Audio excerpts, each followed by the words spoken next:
ओम नमो भगवते वासुदेवाय नमो नमः। जय श्री कृष्णा।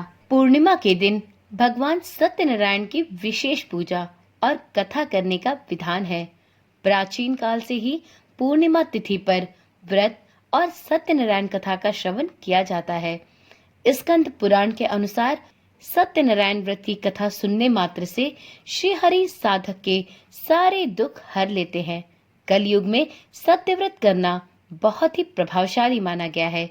लेकिन क्या आप जानते हैं पूर्णिमा पर ही सत्यनारायण व्रत कथा क्यों की जाती है? यदि नहीं जानते तो चलिए मैं बताती हूँ कि पूर्णिमा तिथि पर ही क्यों कही और सुनी जाती है सत्यनारायण भगवान की व्रत कथा। मित्रों, इस वीडियो में हम पूर्णिमा तिथि के उपलक्ष्य में सत्यनारायण भगवान की व्रत कथा का भी श्रवण करेंगे। स्कंद पुराण में कहा गया है कि सत्यनारायण भगवान विष्णु भगवान के ही एक रूप हैं। पूर्णिमा तिथि पर विशेष रूप से भगवान विष्णु और उनके विभिन्न स्वरूपों की पूजा की जाती है।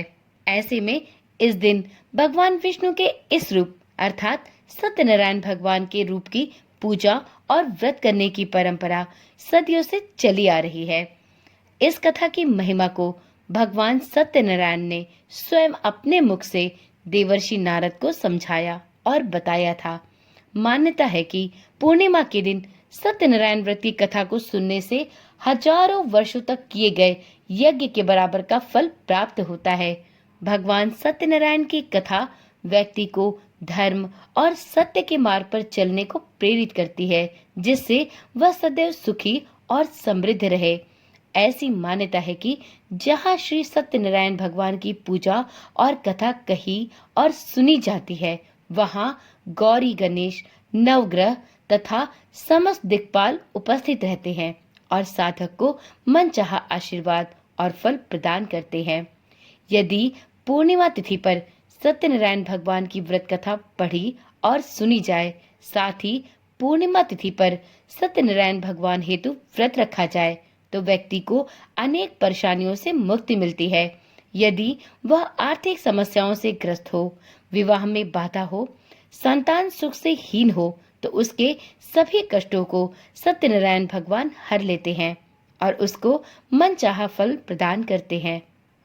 आज की वीडियो में हम सुनेंगे श्री सत्यनारायण भगवान व्रत कथा संपूर्ण 5 अध्याय हिंदी में। मित्रों, शास्त्रों में बताया गया है कि सत्यनारायण व्रत कथा का पाठ करने से व्यक्ति को 1000 यज्ञ करने के बराबर पुण्य फल की प्राप्ति होती है। सत्यनारायण भगवान व्रत कथा में भगवान विष्णु के सत्य स्वरूप के बारे में बताया गया है। इस व्रत का पाठ करने से घर में सुख समृद्धि का वास होता है और भगवान विष्णु की कृपा सदा सर्वदा के लिए बनी रहती है। तो चलिए श्री विष्णु भगवान का हृदय से नमन करते हुए श्री सत्यनारायण भगवान के सभी 5 अध्यायों का श्रवण प्रारंभ करते हैं।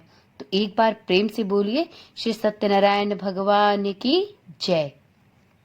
एक समय की बात है, नैमिषारण्य तीर्थ में शौनक आदि 88,000 ऋषियों ने श्री सूत जी से पूछा, हे प्रभु, इस कलयुग में वेद विद्या रहित मनुष्यों को प्रभु भक्ति किस प्रकार प्राप्त हो सकती है तथा उनका उद्धार कैसे होगा?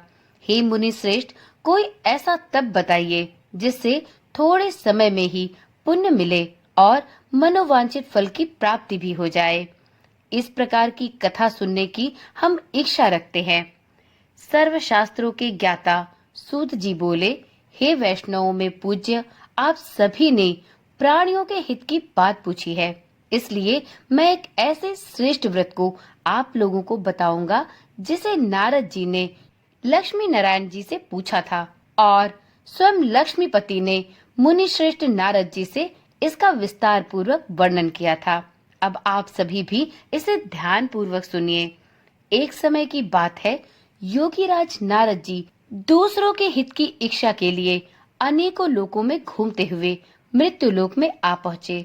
यहाँ उन्होंने अनेक योनियों में जन्मे प्राय सभी मनुष्यों को अपने कर्मों द्वारा अनेक दुखों से पीड़ित देखा। उनका दुख देखकर नारद जी विचार करने लगे कि कैसा यत्न किया जाए जिसके करने से निश्चित रूप से मानव के दुखों का अंत हो जाए। इसी विचार पर मनन करते हुए वह विष्णु लोक में गए। वहां वह देवों के ईश नारायण की स्तुति करने लगे, जिनके हाथों में शंख, चक्र, गदा और पद्म थे। गले में वह वरमाला पहने हुए थे। स्तुति करते हुए नारद जी बोले, हे भगवान, आप अत्यंत शक्ति से संपन्न हैं। मन तथा वाणी भी आपको नहीं पा सकती। आपका आदि, मध्य तथा अंत नहीं है। निर्गुण स्वरूप सृष्टि के कारण भक्तों के दुख को दूर करने वाले हैं आप। आपको मेरा नमस्कार है। नारद जी की स्तुति सुन शिव विष्णु भगवान बोले, हे मुनि श्रेष्ठ, आपके मन में क्या बात है? आप किस काम के लिए यहाँ पधारे हैं, उसे आप निसंकोच कहें। इस पर नारद मुनि बोले, हे प्रभु, मृत्यु लोक में अनेक योनियों में जन्मे मनुष्य अपने कर्मों के द्वारा अनेक दुखों से दुखी हो रहे हैं। हे नाथ, आप मुझ पर दया रखते हैं तो कृपया करके बताइए कि वो मनुष्य थोड़े प्रयास से ही अपने दुखों से भला कैसे छुटकारा प्राप्त कर सकते हैं। श्री हरि बोले, हे नारद, मनुष्यों की भलाई के लिए आपने यह बहुत अच्छी बात पूछी है। जिसके करने से मनुष्य मोह से छूट जाता है, वह कथा मैं आपसे कहता हूँ, उसे ध्यान पूर्वक सुने। स्वर्गलोक एवं मृत्युलोक दोनों में एक दुर्लभ उत्तम व्रत है जो पुण्य देने वाला है। आज प्रेमवश होकर मैं उसे आपसे कहता हूँ। श्री सत्यनारायण भगवान का यह व्रत अच्छी तरह विधान पूर्वक करके मनुष्य तुरंत ही यहाँ के सुख को भोगकर मरणोपरांत मोक्ष की प्राप्ति प्राप्त कर सकता है। श्री हरि के वचन सुन नारद जी बोले कि उस व्रत का फल क्या है प्रभु, उसका विधान क्या है? वह व्रत किसने किया था? उस व्रत को किस दिन करना चाहिए? सभी कुछ कृपया करके विस्तार पूर्वक बताइए। नारद जी की बात सुनकर श्री हरि विष्णु बोले, हे नारद जी, दुख व शोक को दूर करने वाला, यह सभी स्थानों पर विजय दिलाने वाला व्रत है। मानव को भक्ति एवं श्रद्धा के साथ संध्या समय में श्री सत्यनारायण की पूजा धर्म परायण होकर ब्राह्मणों एवं बंधुओं के साथ करनी चाहिए। भक्ति भाव से ही नैवेद्य, केले का फल, घी, दूध और गेहूं का आटा सवाया ले। गेहूं के स्थान पर साठी का आटा, शक्कर तथा गुड़ लेकर भी एवं सभी भक्षण योग्य पदार्थों को मिलाकर भगवान का भोग लगाएं। ब्राह्मणों सहित बंधु बांधवों को भी भोजन कराएं। उसके बाद स्वयं भोजन करें। भजन कीर्तन के साथ भगवान की भक्ति में लीन हो जाएं। इस तरह से सत्यनारायण भगवान का यह व्रत करने पर मनुष्य की सभी इच्छाएं निश्चित रूप से पूर्ण होती हैं। इसी कली काल अर्थात कल युग में मृत्युलोक में मोक्ष का यही एक सरल एवं आसान उपाय बताया गया है। इस प्रकार से श्री सत्यनारायण व्रत का पहला अध्याय संपूर्ण हुआ। तो एक बार प्रेम से बोलिए, श्री सत्यनारायण भगवान की जय। अब सुनते हैं श्री सत्यनारायण भगवान व्रत कथा का दूसरा अध्याय। सूत जी बोले, हे ऋषियों, जिसने पहले समय में इस व्रत को किया था उसका इतिहास कहता हूँ, ध्यान से सुनो। सुंदर काशीपुरी नगरी में एक अत्यंत निर्धन ब्राह्मण रहता था। भूख प्यास से व्याकुल वह धरती पर इधर उधर घूमता रहता था। ब्राह्मणों से प्रेम करने वाले भगवान ने एक दिन ब्राह्मण का वेश धारण कर उसके पास जाकर पूछा, हे विप्र, नित्य दुखी होकर तुम पृथ्वी पर इधर उधर क्यों घूमते हो? इस पर दीन ब्राह्मण बोला, मैं निर्धन ब्राह्मण हूँ, भिक्षा के लिए धरती पर घूमता रहता हूँ। हे भगवान, यदि आप इसका कोई उपाय जानते हो तो बताएं। वृद्ध ब्राह्मण ने कहा, सत्यनारायण भगवान मनोवांछित फल देने वाले हैं, इसलिए हे विप्र, तुम्हें उनका पूजन करना चाहिए। इसको करने से मनुष्य सभी दुखों से मुक्त हो जाता है। वृद्ध ब्राह्मण बनकर आए सत्यनारायण भगवान उस निर्धन ब्राह्मण को व्रत का सारा विधान बताकर अंतर ध्यान हो गए। ब्राह्मण मन ही मन सोचने लगा कि जिस व्रत को वृद्ध ब्राह्मण करने को कह गया, मैं उसे जरूर करूंगा। यह निश्चय करने के बाद उसे पूर्ण रात्रि नींद नहीं आई। वह सवेरे उठकर सत्यनारायण भगवान के व्रत का निश्चय करके भिक्षा याचन के लिए चला गया। उस दिन निर्धन ब्राह्मण को भिक्षा में बहुत धन मिला, जिससे उसने बंधु बांधवों के साथ मिलकर श्री सत्यनारायण भगवान का व्रत संपन्न किया। भगवान सत्यनारायण का व्रत संपन्न करके वह निर्धन ब्राह्मण सभी दुखों से छूट गया और अनेक प्रकार की संपत्तियों से युक्त हो गया। उसी समय से यह ब्राह्मण हर माह इस व्रत को करने लगा। इस तरह से सत्यनारायण भगवान के व्रत को जो मनुष्य करेगा, वह सभी प्रकार के दुखों से छुटकर इस पृथ्वी के सुखों को भोगकर मृत्यु उपरांत मोक्ष गति को प्राप्त होगा।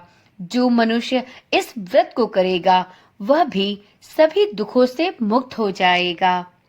सूत जी बोले कि इस तरह से नारद जी से नारायण जी का कहा हुआ श्री सत्यनारायण व्रत को मैंने आपसे कहा। हे विप्रो, मैं अब और क्या कहूँ। ऋषि बोले, हे मुनिवर, संसार में उस विप्र से सुनकर और किस किसने इस व्रत को किया, हम सब इस बात को भी सुनना चाहते हैं। इसके लिए हमारे मन में श्रद्धा का भाव है। सूत जी बोले, हे मुनियों, जिसने इस व्रत को किया, वे सब ध्यान पूर्वक सुनो। एक समय वही विप्र धन और ऐश्वर्य के अनुसार अपने बंधु बांधवों के साथ इस व्रत को करने को तत्पर हुआ। उसी समय एक लकड़ी बेचने वाला बूढ़ा आदमी आया और लकड़ियां बाहर रखकर अंदर ब्राह्मण के घर में गया। प्यास से दुखी वह लकड़हारा उनको व्रत करते देख विप्र को नमस्कार कर पूछने लगा कि आप यह क्या कर रहे हैं। तो उन्होंने बताया कि मैं सत्यनारायण भगवान का व्रत कर रहा हूँ। उनके ऐसा कहने पर उस लकड़हारे ने जिज्ञासा पूर्वक पूछा, हे विप्र महोदय, इसे करने से क्या फल मिलेगा, कृपया मुझे यह भी बताएं। ब्राह्मण ने कहा कि यह व्रत सभी मनोकामनाओं को पूर्ण करने वाला एक अत्यंत चमत्कारिक व्रत है। इस व्रत को करने से सत्यनारायण भगवान की कृपा प्राप्त होती है। इनकी कृपा से ही मेरे घर में धन धान्य आदि की वृद्धि हुई है। विप्र से सत्यनारायण व्रत के बारे में जानकर लकड़हारा बहुत प्रसन्न हुआ। चरणामृत लेकर एवं प्रसाद खाने के बाद वह अपने घर वापस लौट गया। लकड़हारे ने भी अपने मन में यह संकल्प किया कि आज लकड़ी बेचने से उसे जो भी धन मिलेगा, उसी से वह श्री सत्यनारायण भगवान का यह उत्तम व्रत करेगा। मन में इस विचार को लेकर बूढ़ा आदमी सिर पर लकड़ियां रख उस नगर में बेचने गया जहां धनी लोग ज्यादा रहते थे। उस नगर में उसे अपनी लकड़ियों का दाम पहले से 4 गुना अधिक मिला।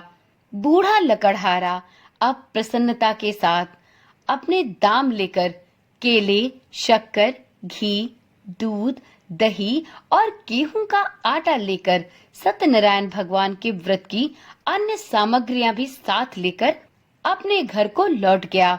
वहां उसने अपने बंधु बांधवों को बुलाकर विधि विधान पूर्वक श्री सत्यनारायण भगवान का पूजन और व्रत किया।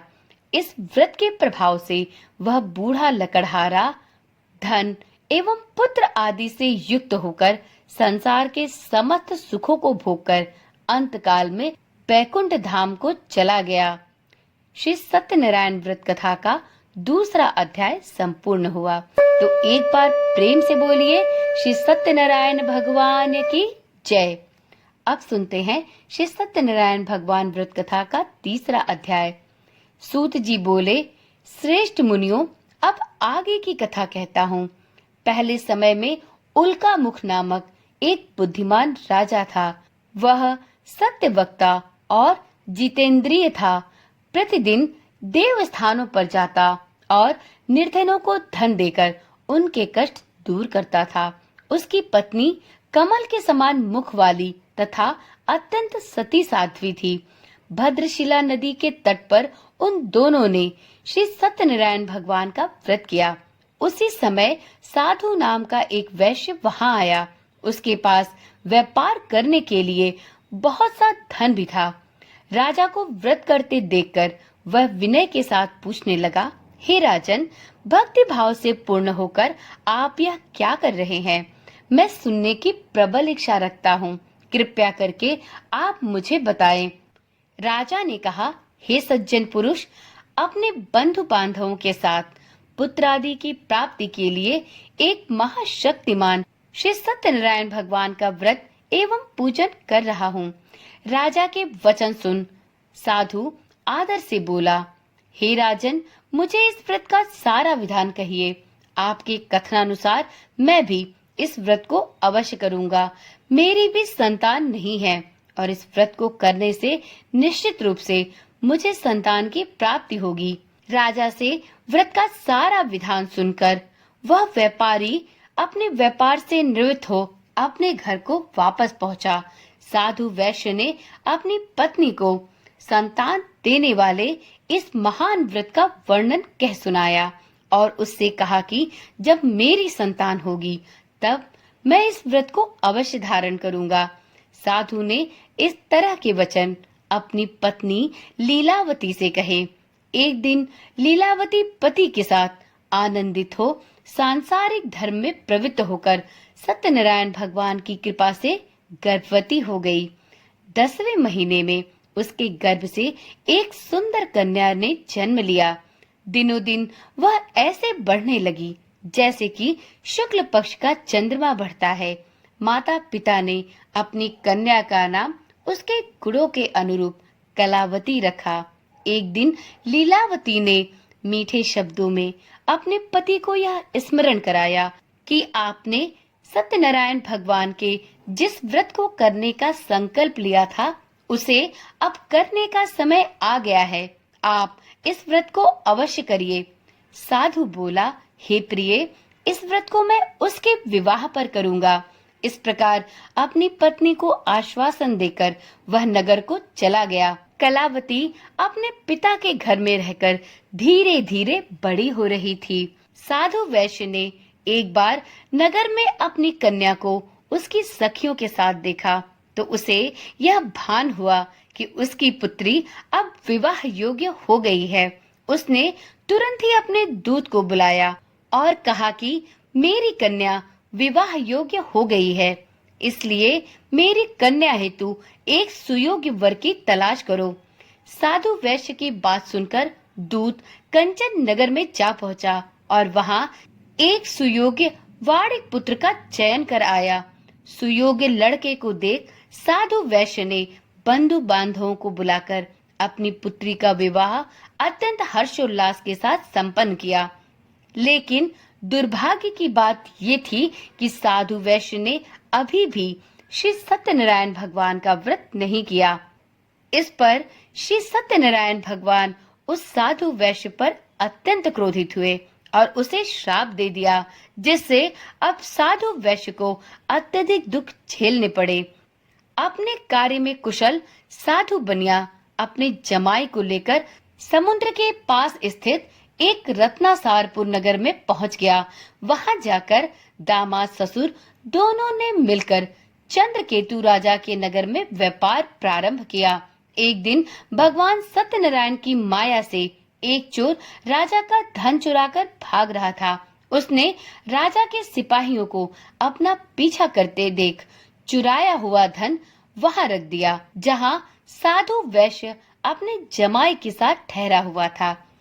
राजा के सिपाहियों ने साधु वैश्य के पास राजा का धन पड़ा देखा तो वह ससुर जमाई दोनों को बांधकर प्रसन्नता पूर्वक राजा के पास ले गए और कहा कि उन दोनों चोरों को हम पकड़ लाए हैं, आप आगे की कार्यवाही की आज्ञा दें। राजा की आज्ञा से उन दोनों को कठिन कारावास में डाल दिया गया और उनका सारा धन भी जब्त कर लिया गया।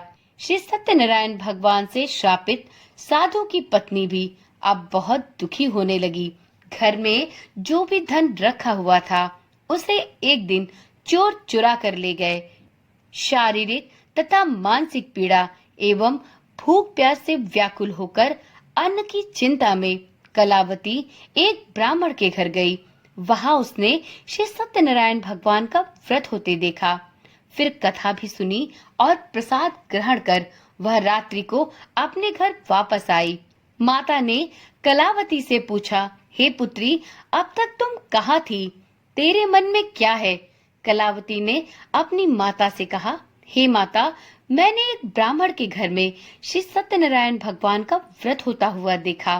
कन्या के वचन सुन लीलावती भगवान श्री सत्यनारायण के पूजन की तैयारी करने लगी। उसे यह भान हुआ कि उसकी यह एक गलती की वजह से अब वह इस सजा को भुगत रही है।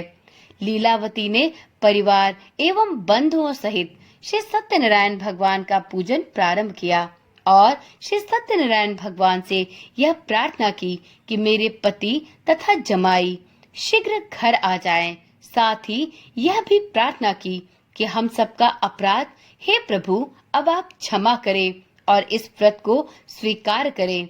श्री सत्यनारायण भगवान इस व्रत से संतुष्ट हो गए और राजा चंद्रकेतु को स्वप्न में दर्शन देकर कहा कि हे राजन, तुम उन दोनों वैश्यों को छोड़ दो और तुमने उनका जो धन लिया है उसे भी वापस कर दो। अगर तुमने ऐसा नहीं किया तो मैं तुम्हारा संपूर्ण धन एवं राज्य तथा संतान सभी को नष्ट कर दूंगा। राजा को यह सब कहकर श्री सत्यनारायण भगवान अंतर ध्यान हो गए। प्रातःकाल जब राजा की सभा लगी तो राजा ने अपने स्वप्न को याद करते हुए अपने सैनिकों से बोला कि वणिक पुत्रों को कैसे मुक्त करके इस सभा में लाओ। दोनों ने आते ही राजा को प्रणाम किया। राजा उन वैश्य से मीठी वाणी में बोला, हे महानुभावों, भाग्यवश ऐसा कठिन दुख तुम्हें प्राप्त हुआ है, लेकिन अब तुम्हें कोई भय नहीं है। ऐसा कहकर राजा ने उन दोनों को नए वस्त्र आभूषण दिए और जितना धन उनका लिया था उससे दुगना धन करके उन्हें वापस कर दिया। और इस प्रकार से दोनों ससुर जमाई अपने घर को वापस चल दिए। श्री सत्यनारायण व्रत कथा का तीसरा अध्याय संपूर्ण हुआ।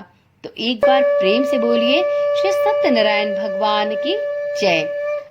अब सुनते हैं श्री सत्यनारायण भगवान व्रत कथा का चौथा अध्याय। सूत जी बोले, वैश्य ने मंगलाचार कर अपनी यात्रा आरंभ की और अपने नगर की ओर चल दिए। उनके थोड़ी दूर जाने पर एक दंडी वेशधारी श्री सत्यनारायण ने उनसे पूछा, हे साधु, तेरी नाव में क्या है? अभिमानी वणिक हंसता हुआ बोला, हे दंडी महाराज, आप क्यों पूछते हो? क्या धन लेने की इच्छा है? मेरी नाव में तो बेल व पत्ते भरे हुए हैं। वैश्य के इस प्रकार के वचन सुन भगवान बोले, तुम्हारा वचन सत्य हो। दंडी ऐसे वचन कहकर वहां से दूर चले गए। कुछ दूर जाकर समुद्र के किनारे जाकर बैठ गए। दंडी के जाने के बाद साधु वैश्य ने नित्य क्रिया के पश्चात नाव को ऊंची उठते देखकर अचंभा माना और नाव में बेल पत्ते आदि देख वह मूर्छित होकर जमीन पर गिर पड़ा। मूर्छा खुलने पर वह अत्यंत शोक में डूब गया। तब उसका दामाद बोला कि आप शोक न मनाएं, यह दंडी का शाप है, इसलिए हमें उनकी शरण में ही जाना चाहिए, तभी हमें इस श्राप से मुक्ति मिलेगी। दामाद की बात सुनकर वह दंडी के पास पहुंचा और अत्यंत भक्ति भाव से दंडी स्वामी को नमस्कार करके बोला, मैंने आपसे जो जो असत्य वचन कहे थे उनके लिए प्रभु मुझे क्षमा कर दे। ऐसा कहकर महान शोकातुर होकर वह रोने लगा। तब दंडी भगवान बोले, हे वणिक पुत्र, मेरी आज्ञा से बार बार तुम्हें दुख की प्राप्ति हो रही है। तुम मेरी पूजा से विमुख हुए। साधु वैश्य बोला, हे भगवान, आपकी माया से ब्रह्मा आदि देवता भी आपके रूप को नहीं जानते, तब भला मैं अज्ञानी इसमें कैसे समर्थ हो सकता हूँ? कृपया आप प्रसन्न होइए। अब मैं अपनी सामर्थ्य के अनुसार आपकी पूजा यथाशीघ्र करूँगा। मेरी रक्षा करे और मेरी नौका और मेरे धन धान्य को कृपा करके आप पहले जैसा कर दे। साधु वैश्य के भक्ति पूर्वक वचन सुनकर भगवान सत्यनारायण को उस वैश्य पर दया आ गई। भगवान सत्यनारायण उस वैश्य साधु से प्रसन्न हो गए और उसकी इच्छा अनुसार उसे वरदान देकर अंतर ध्यान हो गए। ससुर जमाई जब नाव पर आए तो नाव अब धन से भरी हुई थी। फिर वहीं अपने अन्य साथियों के साथ उन्होंने सत्यनारायण भगवान का पूजन करके अपने नगर की ओर प्रस्थान किया। जब नगर के नजदीक पहुंचे तो दूत को घर पर खबर करने के लिए भेज दिया। दूत साधु की पत्नी को प्रणाम कर कर कहता है कि मालिक अपने दामाद सहित नगर के निकट आ गए हैं। दूत की बात सुन साधु की पत्नी लीलावती ने बड़े हर्ष के साथ सत्यनारायण भगवान का पूजन कर अपनी पुत्री कलावती से कहा कि मैं अपने पति के दर्शन को चाहती हूँ, तू कार्य पूर्ण कर शीघ्र आ जाना। माता के ऐसे वचन सुनकर कलावती पूजा क्रिया संपन्न होने के बाद शीघ्रता में प्रसाद छोड़कर अपने पति के पास चली गई। प्रसाद की अवज्ञा के कारण श्री सत्यनारायण भगवान उससे रुष्ट हो गए और नाव सहित उसके पति को पानी में डुबो दिया। कलावती अपने पति को वहां न पाकर रोती हुई जमीन पर गिर पड़ी। नौका को डूबा हुआ देख एवं कन्या को रोता देख साधु वैश्य दुखी होकर बोला कि हे प्रभु, मुझसे तथा मेरे परिवार से जो भूल चूक हुई है उसे कृपया करके क्षमा करे। साधु वैश्य के 3 वचन सुनकर श्री सत्यनारायण भगवान प्रसन्न हुए और आकाशवाणी हुई, हे साधु, तेरी कन्या मेरे प्रसाद को छोड़कर यहाँ आई है, इसलिए उसका पति अदृश्य हो गया है। यदि वह घर जाकर प्रसाद खाकर लौटती है तो उसे उसका पति अवश्य मिलेगा। ऐसी आकाशवाणी सुन कलावती अपने घर पहुंचकर श्री सत्यनारायण भगवान के प्रसाद को ग्रहण करती है और उसके पश्चात अपने पति के दर्शन करती है। इसके पश्चात साधु वैश्य अपने बंधु बांधवों सहित श्री सत्यनारायण भगवान का विधि विधान से पूजन करता है। इस प्रकार से इस लोक के सुखों को भोगकर वह अंत में स्वर्ग को प्राप्त करता है। श्री सत्यनारायण व्रत कथा का 4था अध्याय संपूर्ण हुआ। तो एक बार प्रेम से बोलिए श्री सत्यनारायण भगवान की जय। अब सुनते हैं श्री सत्यनारायण भगवान की व्रत कथा का 5वां और अंतिम अध्याय। सूत जी बोले, हे ऋषियों, मैं और भी एक कथा सुनाता हूँ, उसे भी ध्यान पूर्वक सुनो। प्रजा पालन में लीन तुंगध्वज नामक एक राजा था। उसने भी भगवान का प्रसाद त्याग कर बहुत ही दुख सहन किया। एक समय वह वन में जाकर वन्य पशुओं को मारकर वह बड़ के पेड़ के नीचे आया। वहां उसने ग्वालों को भक्ति भाव से अपने बंधु बांधवों सहित सत्यनारायण भगवान का पूजन करते देखा। अभिमानवश राजा ने देखा कि वहां पर सत्यनारायण भगवान की पूजा हो रही है, परंतु फिर भी वह पूजा स्थान पर नहीं गया और न ही उसने भगवान को प्रणाम किया। ग्वालों ने राजा को प्रसाद दिया, लेकिन उसने वह प्रसाद भी नहीं ग्रहण किया और प्रसाद को वहीं छोड़कर वह अपने नगर को वापस चला गया। जब वह नगर में पहुंचा तो वहां सब कुछ तहस नहस हुआ पाया, तो वह शीघ्र ही समझ गया कि यह सब भगवान सत्यनारायण ने ही किया है। वह दोबारा उन ग्वालों के पास पहुंचा और अपनी गलती की क्षमा याचना करते हुए विधि पूर्वक श्री सत्यनारायण भगवान को प्रणाम करके उनके प्रसाद को ग्रहण किया। तो श्री सत्यनारायण भगवान की कृपा से उसके राज्य में सब कुछ पहले जैसा हो गया। इस प्रकार से दीर्घ काल तक सुखों को भोगने के बाद वह राजा मरणोपरांत स्वर्गलोक को प्राप्त हुआ। इस प्रकार से जो भी कोई मनुष्य परम दुर्लभ इस व्रत को धारण करता है तो उसे भगवान सत्यनारायण की अनुकंपा अवश्य ही प्राप्त होती है। उसे श्री सत्यनारायण की अनुकंपा से धन धान्य की प्राप्ति होती है। इस व्रत को धारण करने से निर्धन व्यक्ति भी धनी हो जाता है और भय मुक्त होकर इस जीवन को जीता है। संतानहीन मनुष्य को संतान का सुख प्राप्त होता है और सारे मनोरथ पूर्ण होने पर मानव अंतकाल में वैकुंठ धाम को प्राप्त करता है। इस प्रकार से सूत जी बोले, जिन्होंने पहले इस व्रत को किया है, अब उनके दूसरे जन्म की कथा भी कहता हूँ, इसे ध्यान पूर्वक सुनो। वृद्ध शतानंद ब्राह्मण ने सुदामा का जन्म लेकर मोक्ष की प्राप्ति की। लकड़हारे ने अगले जन्म में निषाद बनकर मोक्ष प्राप्त किया। उल्कामुख नाम का राजा दशरथ होकर वैकुंठ को प्राप्त हुए। साधु नाम के वैश्य ने मोर ध्वज बनकर अपने पुत्र को आरे से चीरकर मोक्ष गति को प्राप्त किया। महाराज तुंगध्वज ने स्वयंभू होकर भगवान में भक्ति युक्त होकर कर्म कर मोक्ष की प्राप्ति की।